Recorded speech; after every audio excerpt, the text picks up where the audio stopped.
Ladies and gentlemen, you are tuned into another episode of the Paul Leslie Hour.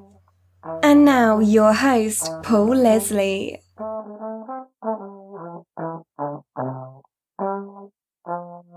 Hey, it's me. Thank you for tuning in to the Paul Leslie Hour. I'm honored that you're here. Always a pleasure having you tune in. If you want to support the mission of the show, just go to thepaulleslie.com. You're going to find a support the show button. Any amount is most appreciated. Well, folks, this is the first episode in a series we're doing, a celebration of Paul Williams. We're going to be celebrating the 80th birthday of Paul Williams, the beloved singer, songwriter, actor, author, recovery advocate, and president of ASCAP. Paul Williams wrote some of the best songs ever. We've only just begun. Rainy Days and Mondays, You and Me Against the World, an old-fashioned love song, and we cannot forget Rainbow Connection, which he co-wrote with Kenny Ascher. Our guest on this episode is a singer, songwriter, a recording artist, a performer. He is known for not only the songs that he has interpreted, written by other people, but also songs he's written himself. He's an all-around music man. And Jeff Pike has taken it upon himself to record his version of Rainbow Connection. It's going to be coming out tomorrow, the birthday of Paul Williams. So, Jeff Pike, thank you so much for allowing me to interview you. Oh, pleasure's all mine, Paul. It's good to be here with you again. Absolutely. So, I remember, this was years ago, we were putting together a show. I think, actually, we were recording an interview with Alan Coulter, who was the announcer on The Late Show with David Letterman. And he was talking about how much he loved Paul Williams. And this caused us to tailspin into a very long discussion about our mutual love of Paul Williams. And of course, as I mentioned, there's a long list of songs there, but I'm hoping you can tell us about your Paul Williams connection, no pun intended. How did you first become aware of him? Well, I grew up in the 70s, so around 1969, 70, and 71. I was 8, 9, 10 years old. I grew into having an extraordinarily deep love for music at a very early age. And it was my life blood before I even knew that it was.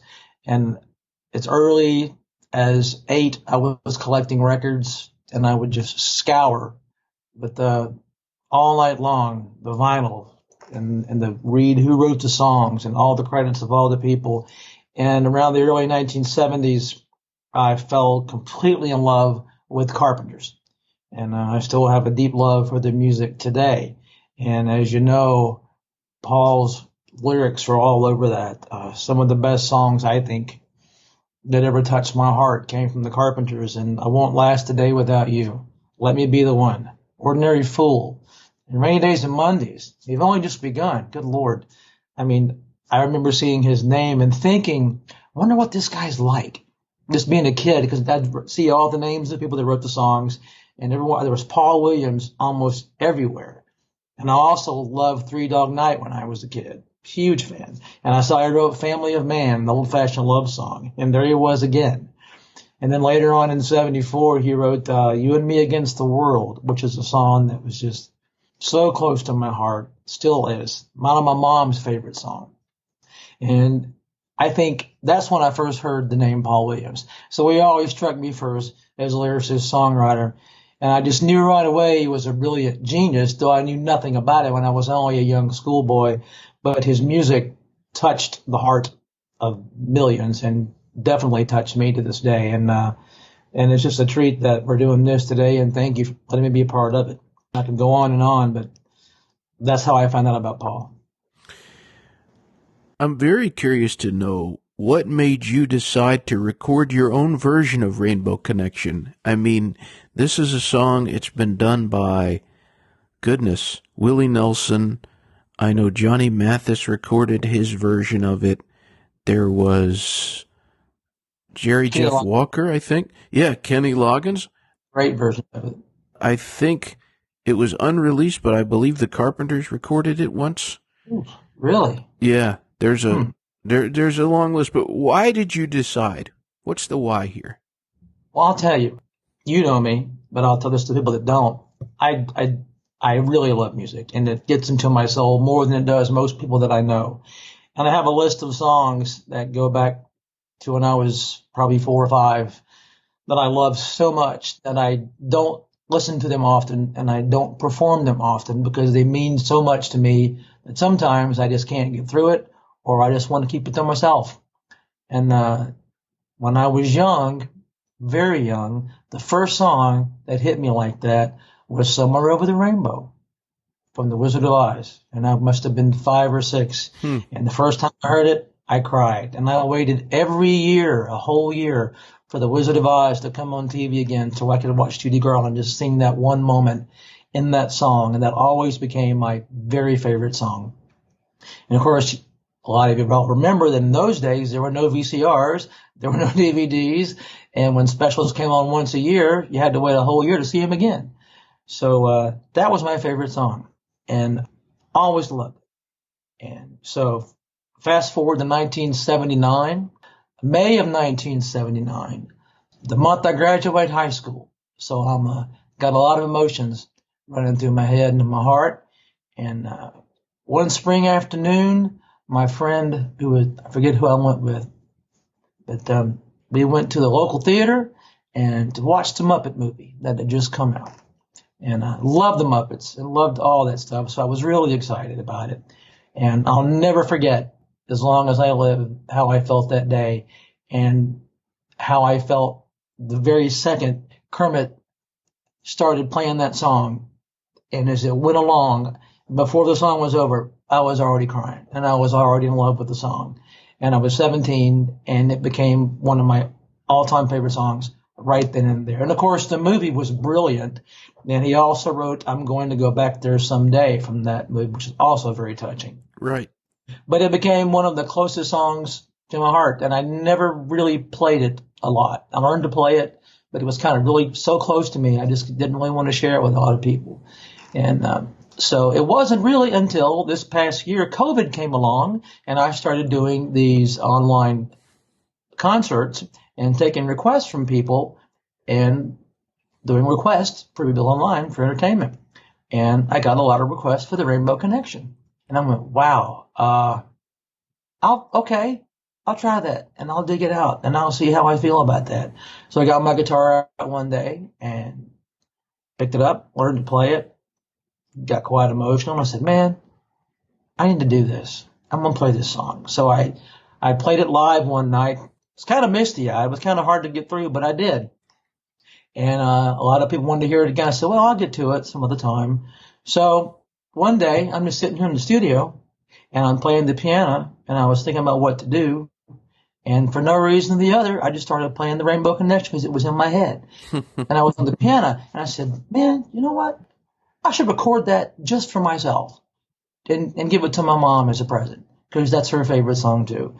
And one thing led to another, and I finished the whole song and loved it, and then shared it with some people, and they're really touched by it. And then this Paul Williams' birthday is coming up, and I was talking to you, so it kind of became kind of just an accident that I'm happy I did. Well, what do you think of when you hear the song or when you're singing it? What goes through your mind? Man, I think about when I was young, I think about being a boy again. I think about the dreams, because I think when I first heard that song, I was 17. I was just finishing high school. I was getting ready to go out, start my life. And also the tie-in for me with Over the Rainbow, because that was always a song that touched my heart more than anything else. And here was the Rainbow Connection. In a way, the lyrics kind of give a nod back to Somewhere Over the Rainbow. And it just, I think of that and the connection with all that and life and chasing my dreams and youth. And it just touches your heart. I just think of the past a lot and where I'm going and where I've been and the possibilities of life, the possibilities of what you can find over the rainbow. Well, I think what's interesting about this series is I've emailed with Paul Williams and I've communicated with him on Twitter, but I've never met Paul Williams. And I know you've never met Paul Williams, but this series is going to hear from you and I, who have never met him, but also people who have known him for decades and decades. If Paul Williams was to hear this interview that we're doing, what would you say to him? Well, I know Paul's had some troubles in his life. First of all, I would thank him immensely for the great gift of word that he gave us and gave the world. And just to remind him that the tiniest things in life can bring enormous pleasure and love and a positive message that can last for generations. Him taking up the pencil and writing just a lyric to one song, just pick one of his famous songs. This Rainbow Connection, for example, changed the world, changed so many people, and it changes hearts. And it's such a positive thing. He gave the world so much great music. I mean, classic music. You don't find songs like this anymore. I mean, there was magic in those words, and there was magic in the artist that recorded that you don't find much of anymore. And I think he needs to know that he was a definitely gifted and blessed man who worked hard and made a huge difference in a lot of people's lives, and still does. Very nice. Well, we were mentioning all these different versions, all the great singers through the years have done of Rainbow Connection, and then also instrumental versions. Would you say that there was a version of the song that influenced or it inspired you the most in your rendition? I've heard a lot of them. God, there's some great ones. For a long time, Kenny Loggins had my heart with his version, because I do a lot of music like him. But this may sound corny, and it may not, but when it's all said and done, little green frog on a log. Yeah, absolutely. It was a little green frog on a log, man. I mean, out of all the versions, I can still hear those first few notes of the banjo, and my heart still just flutters. It's a magical song, and it's been done so many times, but sometimes the original just has magic and lightning that might not strike twice. And for me, Kermit, out of all the beauty, is still the one I love the most. I think a lot of people probably concur. So, Jeff, thank you so much for coming on here and talking about Paul Williams and Rainbow Connection. It's a great pleasure to talk to you. Oh, the pleasure's been mine. Thank you for asking me, Paul. So how can people hear or purchase your version of Rainbow Connection? I'm going to have it on my website this weekend at jeffpike.com. You'll be able to stream it and download it there. It'll be on Spotify and iTunes soon. I'm not sure. I kind of got an unexpected late start with this, but I will have it up on YouTube Saturday, which is Paul's birthday. So, but keep in mind, just my website, jeffpike.com, and my Facebook page, Tube, and YouTube. So, but all the links are at jeffpike.com. That'll help you out.